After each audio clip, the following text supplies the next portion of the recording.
right, turn back to Proverbs chapter 3. We got about halfway through the chapter in Proverbs chapter 3. So we're going to pick up with verse 13 this week. Proverbs chapter 3 and verse 13. As we do, is there somebody who would be willing to read for us Proverbs chapter 13, verses 13 through 26, this first section that we're going to go through here tonight? Hopefully we'll get all the way to the end of the chapter, but that's the first section that we'll tackle, verses 13 through 26. Mike, that would be great. Blessed is the man who finds wisdom, the man who gains understanding, for she is more profitable than silver, and yields better returns than gold. She is more precious than rubies. Nothing you desire can compare with her. Long life is in her right hand, and in her left hand are riches and honor. Her ways are pleasant ways, and all her paths are peace. She is a tree of life to those who embrace her. Those who lay hold of her will be blessed. By wisdom the Lord laid the earth's foundation. By understanding he set the heavens in place. By his knowledge the deeps were divided, and the clouds let drop the dew. My son, preserve sound judgment and discernment. Do not let them out of your sight. They will be your light for you, an ornament of grace your neck. Then you will go on your way in safety, and your foot will not stumble. When you lie down, you will not be afraid. And when you lie down, your sleep will be sweet. Have no fear of sudden disaster, or of the ruin that overtakes the wicked.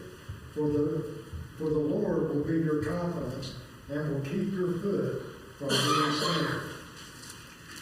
All right. Proverbs chapter 3. Anybody remember what we talked about last week, the beginning of Proverbs chapter 3? Because this all works together. The idea is wisdom will direct your path is the overall theme of Proverbs chapter 3. But anybody remember what we talked about last week? If not, I can go back to that and I'll have this one saved for next time. Anything at all? Anything stick out from last week? Did the preacher just put you to sleep last week after that heavy meal?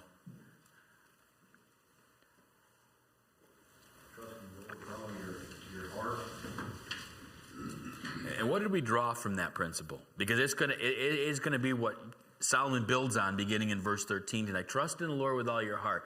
What did we talk about in connection with that whole 2-verse segment there? Trust him with everything you're thinking about, your desires, your needs. Okay, good. And where do we go from there? Not only trust him, but what is our inclination if we're not careful? And Solomon jumps right on it right after he tells us to trust the Lord with all of our hearts.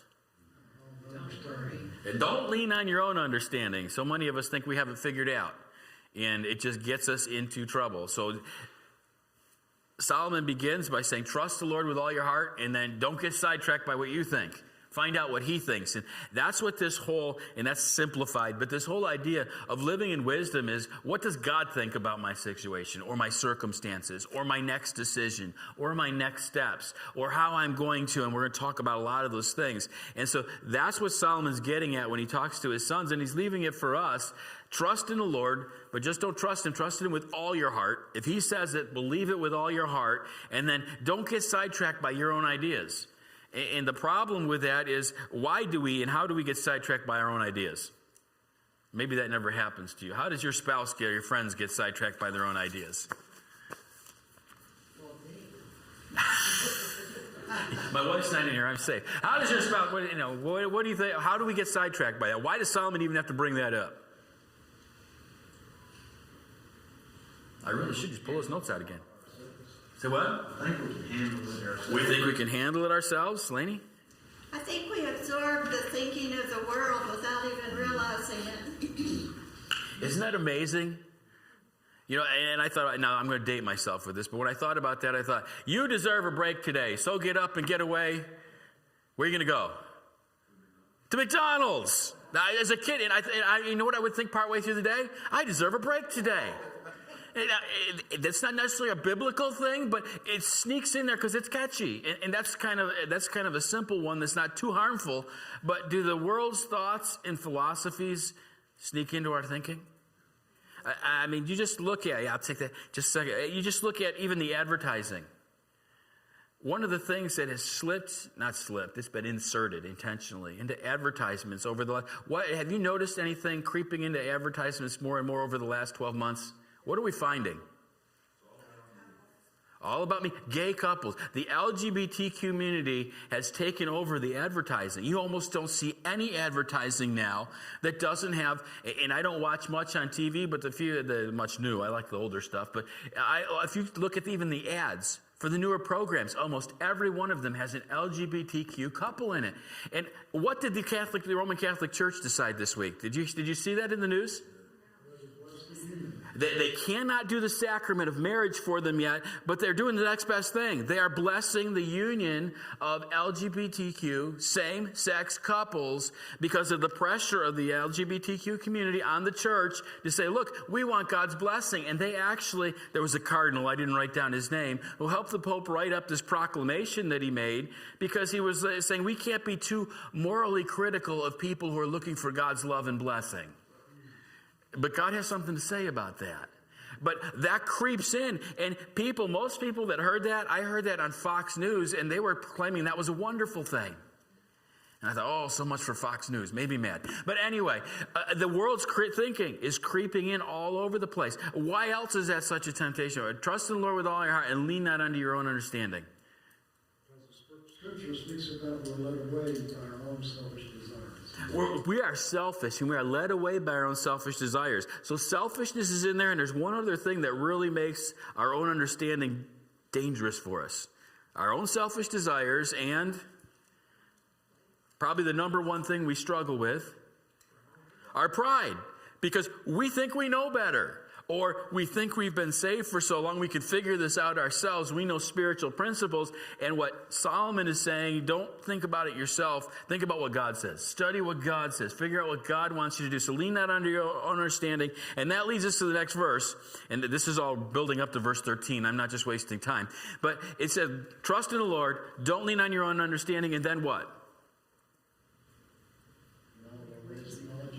In what?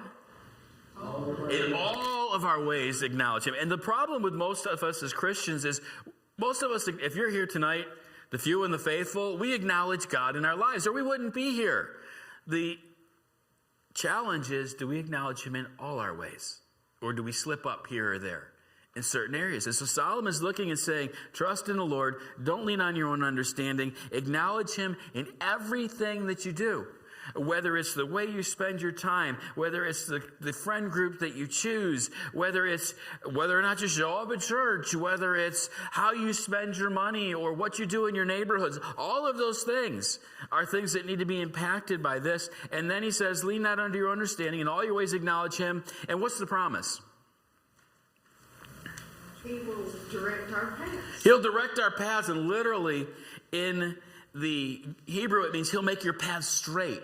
He won't wind us so you don't know where you're going. He won't trip you up on the path. He will prepare a way for you to make it so that you are going on the right path, which kind of brings us, there's a little bit more in the middle of that we talked about last week about finances and what God will do with that. But it brings us then to verse 13. And in verse 13, what we get, try to remember this, is Solomon's going to start talking about the value of wisdom. He's been telling his kids, you need to seek it, you need to live with it. Now he's going to say, this is why it's so important. And for this whole pattern, he's going to go through the rest of this chapter talking about the value of wisdom. And he's going to start with the personal value of wisdom. Wisdom is valuable to you personally in your everyday lives. And so he begins in verse 13 and he says this, blessed is the one who finds wisdom and the one who gets understanding. Does that verse remind you of any other passage of Scripture? Especially the beginning of the verse. All right, how many of you ate too much? No. Okay, that's going to be throughout this passage. We're going to come back to that. But when I see that blessed is the one, It reminds me of a New Testament passage. In Matthew, the Beatitudes, blessed is. And when you go through that blessed in Matthew chapter 5, what does it mean to be blessed when he said, blessed is the man who? What does it mean to be blessed? Have the Lord's favor. Okay, have the Lord's favor. That's a lot about it. That's a big part of it. To be found right. To be found right. Be rejoicing. To be rejoicing. And the interesting thing, and it's a very deep word in the Greek that talks about all of those things are kind of a part of it. The word in Hebrew here for blessing is a little bit more simple than the word that we find in the New Testament Beatitudes. It's the same kind of idea, but it's the word in the Hebrew that the best English word for it is happy. And we think, well, that might be a little bit too surface. But Solomon's looking at his sons to say, if you want to be happy, instead of being miserable, listen up to what's coming next. Because that's exactly what's there. He's saying, happy is the one who finds wisdom. And again, that idea of that happiness again, it is happy. It's a heavenly bliss stemming from being right with God. I think Greg said something like that. It's a well-being that comes from God's blessing or a divine reward for righteousness. So we're living rightly, so there's a contentment, there's a blessing, there's a happiness that comes from knowing you're right. Do you ever get delighted when you know you did the right thing? When you get up in the morning and you have your time of prayer and you have your time of devotions and you read the scriptures and maybe you sneak a cup of coffee or something in there. You know, if you're really godly, you have to sneak that coffee in there. But get your cup of coffee in there and you've done all that first thing in the morning. How do you feel afterwards? Happy, contented. Yeah, don't you? Aren't there days when you don't make it, and so when you do that, and you do everything right, you want to almost want to give yourself a pat on the back, right? You know, I did it right, and that's the idea behind this. Solomon says, "I want you, as my children, to have this feeling about how life's going, because what happens." Especially this time of the year, the pastor's going to get up, he's going to meddle soon. You know, it's going to be close to January 1st. And what's he going to tell you about your Bible reading? You better be doing it. You know, and I don't care if you're reading New Testament, Old Testament, if you're beginning in the middle, if you only got through Deuteronomy last year, so you want to start in Joshua, that's fine too. But you need to have a plan to get into the Word. Now, when it's January 15th and you've only checked off one day's reading, how do you feel about it? What's that? Yeah, not happy. You get I feel kind of miserable. I feel kind of let down. And what Solomon is trying to tell his sons is there is a real benefit from God to living wisely, to making wise decisions, to doing the right thing. You know, he's going to talk about riches in a minute, but you ever been tempted to buy something that you knew you really didn't need? Now, how many times do you go ahead and buy it anyway? I've been guilty. And then it sits on a shelf or it sits in the garage and it seemed like you really needed it, but you're not really using it. How do you feel about that purchase, especially if you put it on the credit card when the credit card comes due? Yeah, you got buyer's remorse. Now, what happens when you're doing it? The other day I can't even remember what it was. I was looking at something. My wife had me looking for something for the kids I was supposed to order on Amazon. And of course, Amazon has to fool with you. So they're going to put all these things that you need on there while you're on there. And I can't even remember what it was, but I'm looking at it thinking, wow, that would be so nice to have. I think I could use that. And I finally went, wait a minute, you don't need that. And I felt so good afterwards because I didn't waste the money on it. But that's the angle that Solomon's about to come through. So keep all those things in mind as we begin going through this, because Solomon says, I want you to be happy. I want you to be contented. But the only way you're going to do that is what way in verse 13? Blessed is the man who finds wisdom. How do we find wisdom? We search where? Okay, we search the Word. Where else do we search for it? We ask for it. Who are we asking for it? The Lord. Why? He said He'd give it to us. He's the source alone. And we go back to chapter 1, verse 7, and Solomon said what? What's the beginning of wisdom?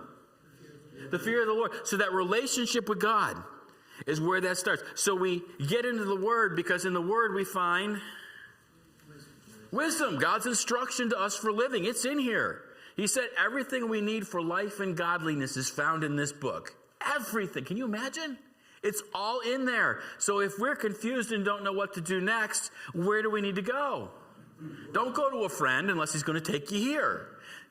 Don't go to the internet and Google things unless it's going to take you here. This is where we need to get that from. And it comes from living in such a way, not only that we're getting our instructions from here, but we're doing what? Is it enough to have the right instructions? You got to apply them. You got to follow the directions. Okay? So many times, I've got all kinds of sets of directions at home that I wish I'd followed after I messed up a project I was working on, because I didn't need those. And if we're not careful, we get a man's instruction on putting things together attitude toward the scripture, and we think, I don't need that. I know exactly what to do. We need to go back to the instructions. We need to follow the instructions. So finding wisdom is searching. Finding wisdom, and listen carefully, I had one commentator I read that thought, this is an interesting thought. Wisdom is not content being accumulated. What do you think about that? He was pretty proud of the statement. He explained it. At first I thought, well, wait a minute. If we're going to find wisdom, we need to do what? Get into the Word. We need to accumulate that. But it's more than that. What his point was, he said, wisdom is not just content accumulated. It's an attitude. It's a state of mind that fears God and applies what's been accumulated. It's not enough to just accumulate knowledge. There are some very, very intelligent people who know this book, but they're not very godly people. And so Solomon's looking at his sons, and he's saying, what I want you to do is find wisdom. And the one who gets what? Blessed is he who finds wisdom, and the one who gets understanding. And again, we're going to talk more about that, but that's that discerning idea again, the ability to choose between different choices and find what God would have you to do. Solomon looks and says, that's what we need. Again, read this. If we trust and obey, our Father will direct our path into the blessings He has planned for us. Does God want to bless your life? Yeah, now, that doesn't mean you're not going to have suffering. That doesn't mean you're not going to have difficulties. But if you are a child of God, God wants you to live a blessed life as you follow Him. And we only get that by doing what? And sometimes I think of it as a kid's song, but we probably ought to sing it about once a month. Trust and obey. For there's no other way to be. Somebody was in Proverbs 3 before they wrote that, because that's exactly what Proverbs 3 is talking about here. And then we go from there to verses 14 and 15. He's still kind of on the same topic, but he's going to talk about true wealth. Starting in verses 14 and 15, it says, for the gain from her, from wisdom again, is better than gain from silver, and her profit is better than gold. She's more precious than jewels, and nothing you desire can compare with her. What is Solomon saying about the true wealth and true value of wisdom here? He's going to get to that in the next couple verses. But what about the worth in these verses? It's far above everything.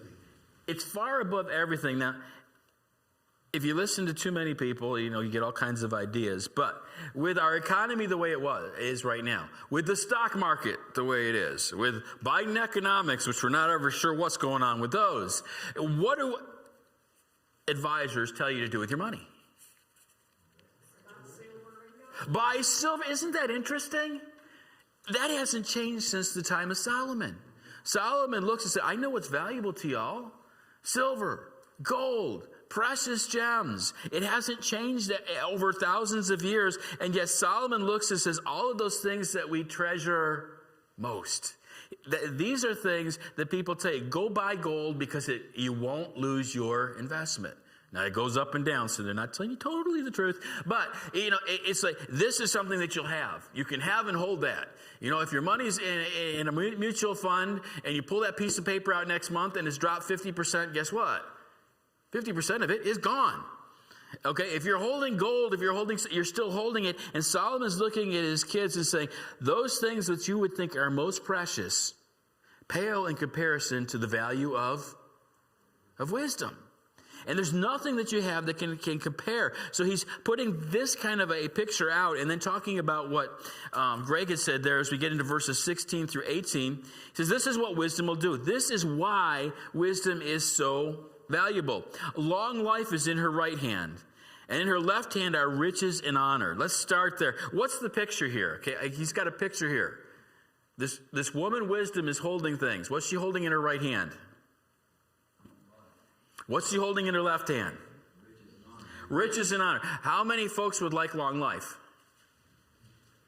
Some of you have already gotten it, okay? You're very fortunate. Some of us are getting there, okay? But long life, do most people want to live a good long time? Okay, and then what's in her other hand?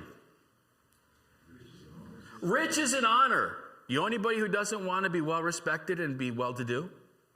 And so Solomon brings out wisdom, and it says she's more valuable than silver, gold, and jewels. Not only that, she has these two things in her hand. Yeah, Ken. Why does he refer to wisdom as a feminine? There's no, I've read all kinds of stuff, and that's the picture he uses. The wisdom's coming from God. He uses woman wisdom throughout here. In fact, as he sets this up, maybe because he's talking to his sons and he's getting their attention, but because he does the same thing with the evil woman. So he's got this woman of wisdom that he talks about many, many times, and then he's going to talk about the evil woman and how she will change their hearts and tear them away. And as he gives us this picture of this woman, when he says that she has long life in the right hand, riches and honor in the left hand, what's he suggesting to his children? Why are they in her hands? They're available. These are gifts for you. But you only get them, how? Through wisdom. Okay, so if wisdom is your goal, if you're searching for her like it says to do here, if the fear of the Lord is what's driving you in all this, then he's saying what she will promise you is long life, riches, honor. Is that the way it always works in this life? You know any godly people who don't live very long? Do you know godly people who aren't rich? And you think, so what is Solomon saying? Again, remember what Proverbs do for us. What is he doing with this proverb? He's saying, here's the general principle. If you want long life, you follow God's wisdom and principles. If you want to be well-to-do and honored, you follow God's principles. It doesn't necessarily mean every single person. You look at those men, you remember the missionaries who gave their lives trying to reach the Indians. It's not that they were not wise, but that wasn't God's plan. But overall, he's saying, this is how it works, and this is what you ought to strive for in your life, because these are some of the benefits that are there for you if you do that. And then he goes on in verse 17 and says, her ways are pleasantness, and all her paths are peace. She is a tree of life to those who lay hold of her, and those who hold her fast are called blessed. So first he puts out in front of his kids, here's honor and riches and long life, and now what does he promise them if they continue searching for wisdom and fearing God above all else? Verses 17 and 18. What would their lives be like according to those verses? Pleasant, peaceful. How many of you like pleasant, peaceful lives? Yeah, I know a couple teachers right now that I saw come in here smiling today because they're on Christmas vacation and life will be peaceful for a couple weeks. I remember I was in education for years. I just did the one thing I'm not supposed to do, smack that mic. Okay, but it's like, I'm looking forward to peace and quiet and things working the way they're supposed to. And Solomon looks at his kids and says, you want life to work the way it's supposed to? You want it to be peaceful overall and pleasant? Then you have to get a hold of wisdom. Because what happens when we go the other way? What happens, okay, if you've got the fork right there, and you've got the way of wisdom this way, and you've got my way this way, when you first take a left instead of a right, how does life feel? When you first take the turn, how does it feel? I'm getting my way. I kind of like this. Until what? Suddenly you find out there's a lot of bumps in that road. Suddenly you find out there's a lot of turns in that road. Suddenly you find out, as we talked about last week, whom the Lord loves, he chastens. And so you can't go very far down that road as a child of God before life is no longer pleasant. It's kind of miserable. And you look at people who get trapped in their sins year after year after year, and they're like, how did I get here? How many of them are truly happy? And again, that's what Solomon's trying to teach us. God has a plan, and if you don't follow God's plan, there is a price to be paid. Even just the contented, peaceful happiness in our lives are going to be undermined if we don't make wisdom a part of our lives. Again, one commentator said this: what good is an expensive house if there's no happy home within it? And that's wisdom. Again, you want the happy home? Here are the principles for it. If you follow after riches and other things, here's where you may be headed. And that's Solomon's whole point as he goes through here with his kids.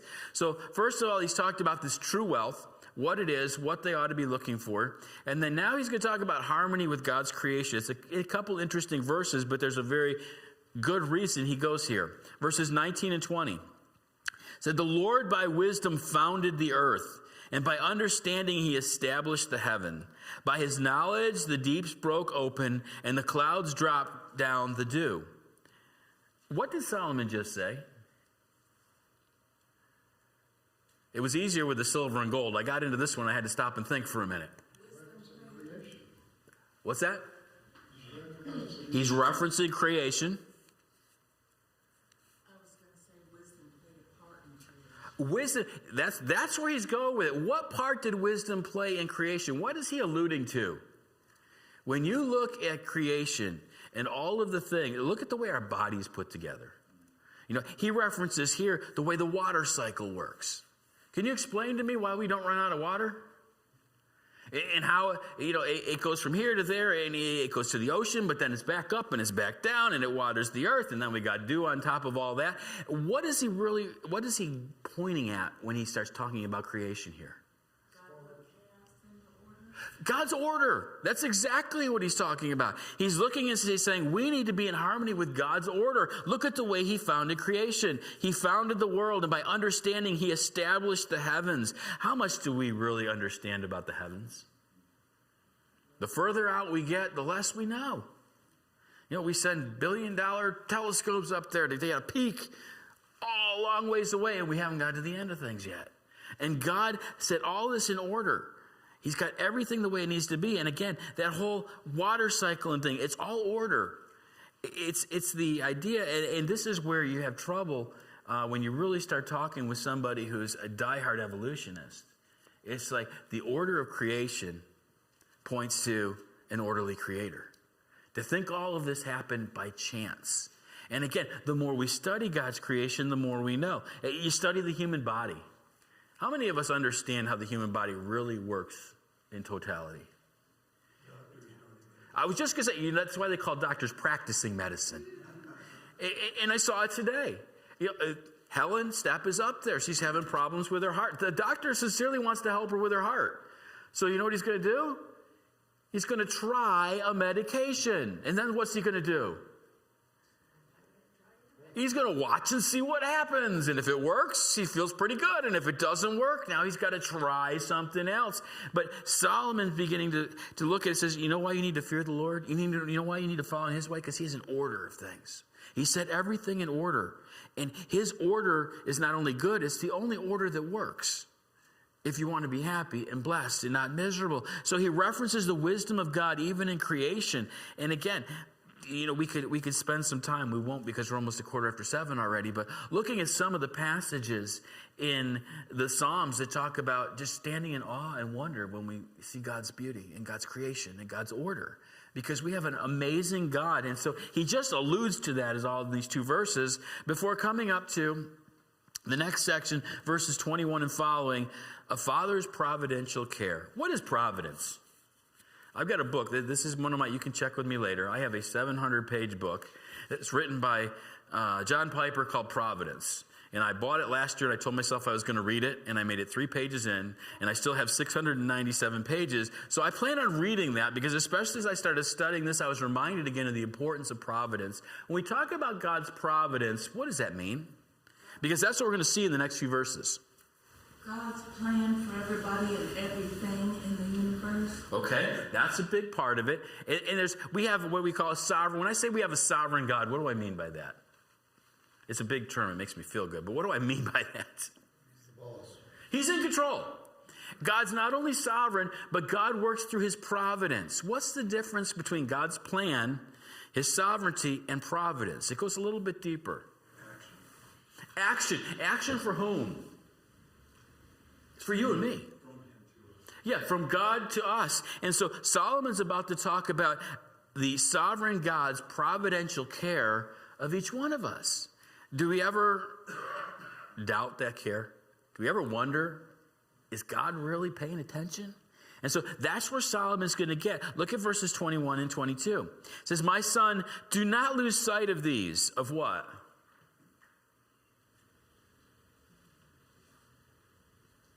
What does he not want his sons to lose sight of?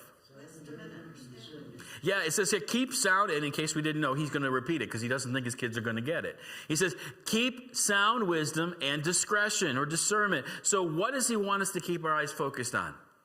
Boil those two things down. What is sound wisdom and what is discretion?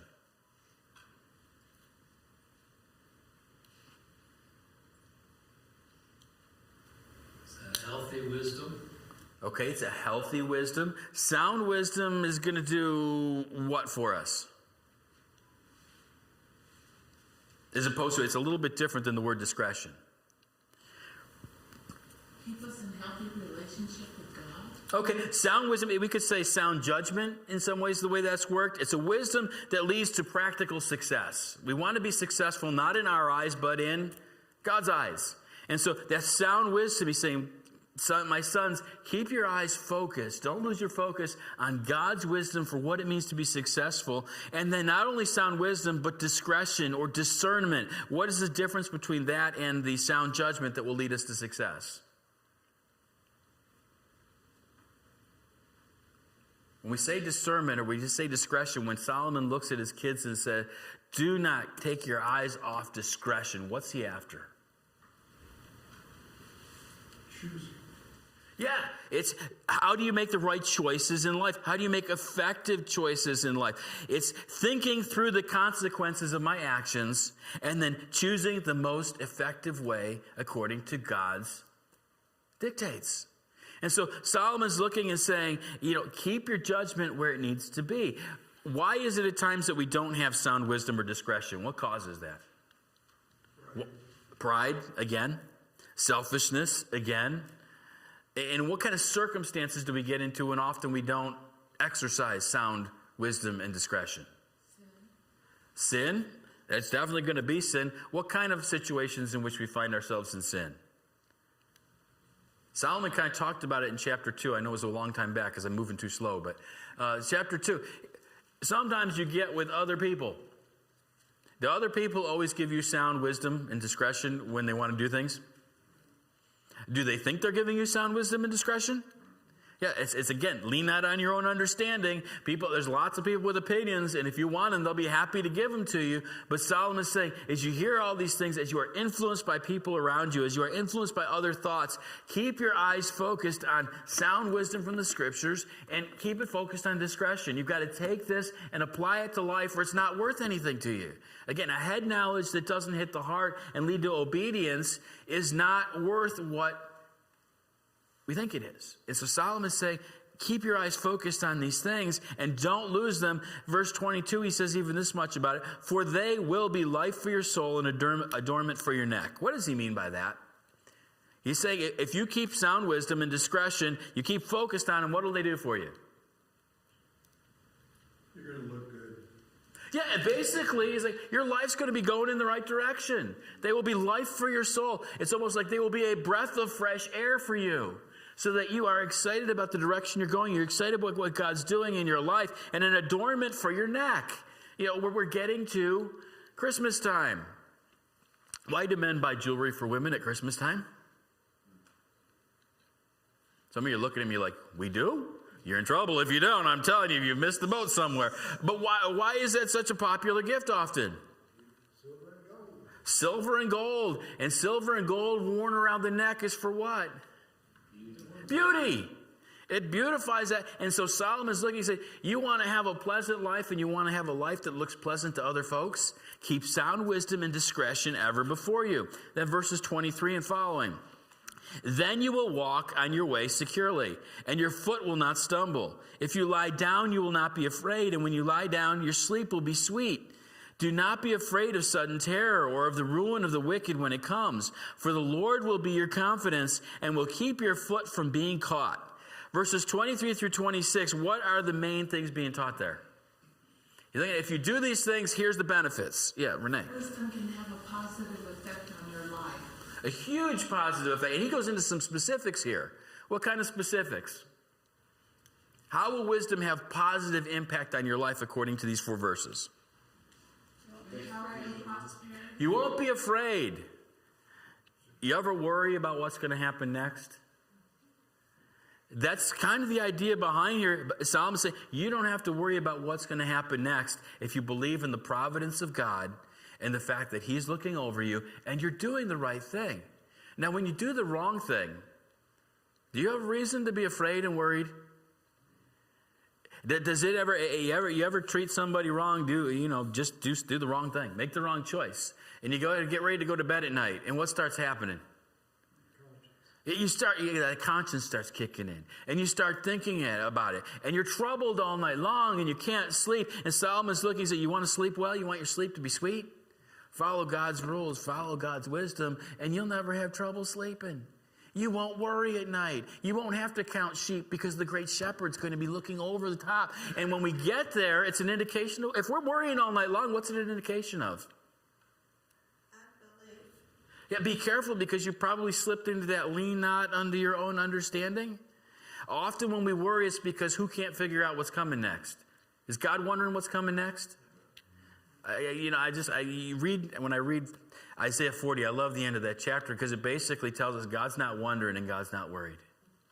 So if I'm wondering and I'm worried, whose understanding am I leaning on? And so Solomon's looking at his kids and say, you don't want to be afraid of what's going to happen next? I spent 17 years in Christian education, so when Debbie and Ben are smiling today, I understand exactly why they're smiling. But the thing I found that moving from teaching to administration and being the principal, suddenly you are the enforcer. Okay, so you're kind of like the only John Wayne in the hallway. And you're walking up and down, and you could tell when somebody's been up to no good. The kids that have been doing the right thing when they used to see me coming, hey, Mr. Bott, how are you doing? How's life treating you? They're all giddy and happy. And the ones that are skirting around and hiding behind their lockers and going into the restroom, you know what's going on? There's guilt there. Or when something happened. I remember one school, we had a couple of boys, rascals, and they actually painted graffiti on the outside of our brick building. And I was pretty sure which kids they were. And as I started talking to kids about it, there were some kids that were like, I just don't know what happened. And if I find out, I'll let you know. I thought, I don't know that you will. But anyway, then there's other kids who would just squirm when I talked to them and looked at them. And I'm like, I know he's involved. Because there's a guilty conscience that's at work. And you go to bed at night and you're wondering what? When is it going to catch up to me? Now, maybe you didn't do graffiti on the side of a building, but when you don't follow God in the choices you make, then you have reason to lay in bed and wonder, when's it going to catch up to me? Because I'm doing my own thing instead of doing God's thing. So all that's going on as he talks to his kids here and basically saying, you will have peace and you will be able to run through life without problems if you just obey. If you do follow the wisdom that's here. We'll skip over that and get to the last part here. Verses 27 through 35. There's also not only a personal value to this wisdom, but there's a relational value of this wisdom. Positive relationship with others. Look at verses 27 and 28.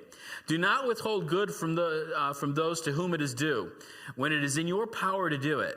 Do not say to your neighbor, go and come again, tomorrow I will give it, when you have it with you. What's Solomon talking about here? What's God expecting from us according to these verses? Generosity. Do the right thing. Do the right thing when? Now. Do it now. To the point that he says, do not withhold good from those to whom it is due. Well, who's it due and who isn't it due? Who do I not owe it to? Who can I get away and slide with? Yeah, you're supposed to be treating your neighbor as yourself.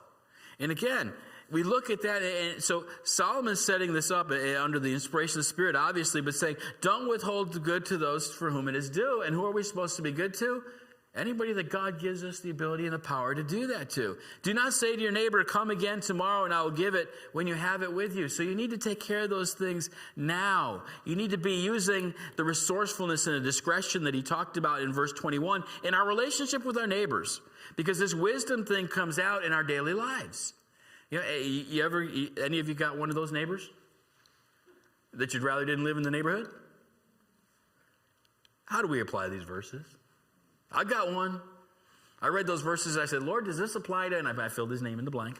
And then I had to say, yeah, well, wisdom would say, yes, it does. And so we have to go out of our way in order to be doing what we need to do good to other folks. Now, what is the good? How do I identify the good? What does he say here? Do not hold with good from those to whom it is due. Well, what do I have to not withhold, Solomon? What are you talking about? What's the definition of good? It's easy to apply those principles if we don't have to put the rubber where it meets the road. Good could be money, a tool that a neighbor needs. You ever have that neighbor that never returns your tools? What are we supposed to do? Pretend we're not home when he comes over and knocks on the door. No, that's exactly what he's talking about. What are our relationships? Or it might be some kind of expertise or physical aid. It might be, the list could go on and on. You know, your neighbor needs your help. You have the ability to help him. And do you always feel like helping your neighbor? Yeah, some of you are retired now, so you don't have anything to do, right? Does your neighbor ever come over when you're sitting on the couch wondering, I wish I had something to do today? If only somebody would come and ask for my help. Solomon's moving toward that, saying, it's not necessarily convenient, but how do we live with our neighbors? How do we live our lives? And I think about that, again, it's so interesting to see how God correlates and puts studies together. Jesus Christ in the book of Mark. What's the whole theme of that book? Yeah, immediately, and as part of the immediately, I came not to be served, but to serve. You want to be like the master? You immediately help whomever you have, if it's in your power to do it. And so that's what Solomon begins telling his kids. And again, why? Because we tend to be self-centered and selfish. I'd rather be served than serve. Yeah, Patty. Aren't there times where we do have to use wisdom and not help someone if we don't think what? Finish just through your thought. I don't think it would be in their best interest or what God would want for them. And I think that's part of what he means by he says, do not hold good from those to whom it is due. When you look at somebody and they have, again, it's wisdom being exercised, but they have a legitimate need and you can meet it, you meet it. If you don't want to be encouraging people to do things that they shouldn't be doing. And so, again, it's a proverb. This ought to be my attitude of life. I want to serve. But again, you don't want to be enabling people to do things that they shouldn't do. Okay, I'm not going to give my neighbor money so he can go out and buy liquor for his Christmas party. Okay, there's wisdom that has to be. But there are other times when the neighbor has a need and you just think, oh, can't the neighbor across the street do that? And that's what he's really after here when he's talking about how they ought to live their lives and what they ought to do. And then a couple other things quickly. We just got a couple minutes here. Verse 29, do not plan evil against your neighbor who dwells trustingly beside you. What does he mean by that? It's an interesting phrase. Don't wish badly upon your neighbor. Okay, don't wish badly. I think it's even further. It goes further down the road, but that's the start of it. Don't harm your neighbor. Don't harm your neighbor, especially the neighbor who thinks what? Trusting. He trusts you. He thinks you're Christ-like. He thinks you're godly. And you've had enough of that guy that's been turning you into the HOA all the time. So what do? If I get a chance to stick it to him, you don't. And that's exactly what it means. Don't do evil. Don't deceive. Don't get even with this neighbor who knows that you're supposed to be doing what's right, so he's not expecting it from you. And in the flesh, isn't that when your flesh is most gratified? When he least expects it. He does something, you just think, when you least, and that's lean not on your own understanding again. But that's exactly what Solomon's trying to teach. And again, remember who he's teaching it to. These things affect us at all ages, but young people, do they like to be on the wrong end of what's going on? They want to at least even things up, and they usually want to be one up on you. And it's a matter of pride. And so Solomon's looking at his kids and saying, what? That's leaning on your own understanding. Be careful how you treat your neighbors. And then, verse 30, do not contend with a man for no reason when he has done you no harm. So he goes further by saying, don't plan evil, but what does he say in verse 30?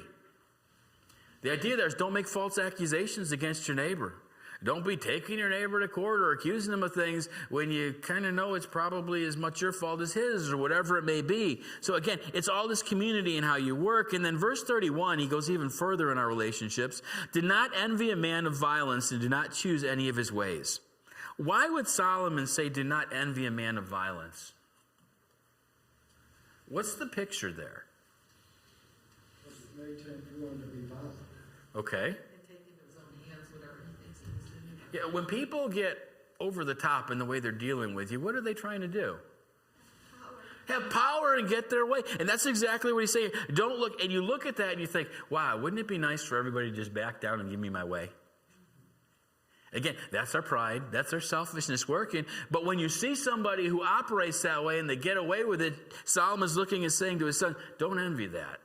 Because there's trouble coming down the road from that, okay? Don't choose any of his ways. And he's going to tell us why as we get to the verses 32 and 5. 32, for the devious person is an abomination to the Lord, but the upright are in his confidence. What's he said there? He said, don't envy these people doing the wrong thing because what's God's attitude toward them? Yeah, that's a pretty strong word there. What's the word? I don't know if it's in everybody's translation, but in my translation it says, the devious people are an abomination. The idea that it attacks God in his very ethical and moral being. God detests this. They're perverse. Yeah, they are perverse, and especially when you look at the way God is. And he's saying, don't do this because this devious person, the word devious is interesting. It's the idea of those who go down the wrong path. This whole book is about what path are you going to choose. And those who go down the wrong path, he says, are an abomination to God. But the upright, and the word for upright or virtuous here, are those who take the straight or the right path. Back to Proverbs 3, verses 5 and 6. And he will make your paths straight. He'll direct your ways. Those who are on that, he says, those are the ones who are in God's confidence, or that God is going to take care of. The idea there is you want to be in God's inner circle or outside of it. You know, and this is the key. Again, I think about the disciples. You want to be part of the inner circle of the three that are always going with Christ, or the ones who are on the outside looking in wondering, what did they do this time? What did they get this time? You think of Peter, James, and John. They got to see the transfiguration. They got taken further into Gethsemane than the rest of the disciples. And I look and say, in this kind of that idea that you want to be in that inner circle, in God's confidence. And it happens by fearing the Lord and living in wisdom. And then verse 33, the Lord's curse is on the house of the wicked, but he blesses the dwelling of the righteous. So the bottom line in all this is Solomon says, do these things because of what? What's the reality here?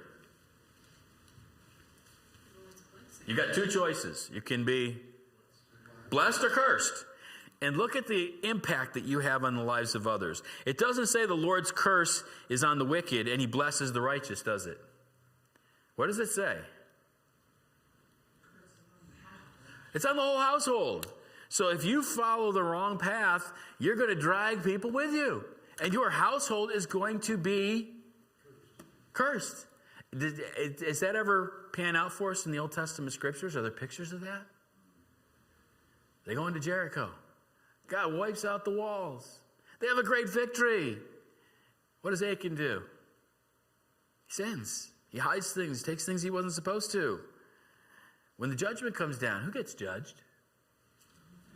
The whole family. That's not fair. Some says, yeah, it is, because the whole family's been impacted by that wickedness, so follow me. Follow me. And your household then can be blessed instead of cursed. It's that whole idea, that covenant relationship. Last two verses. Toward the scorners he is scornful, but to the humble he gives favor. What's the first part of that verse mean?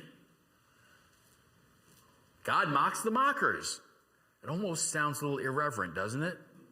But Solomon's looking and saying, God mocks those who mock him. Why can God do that?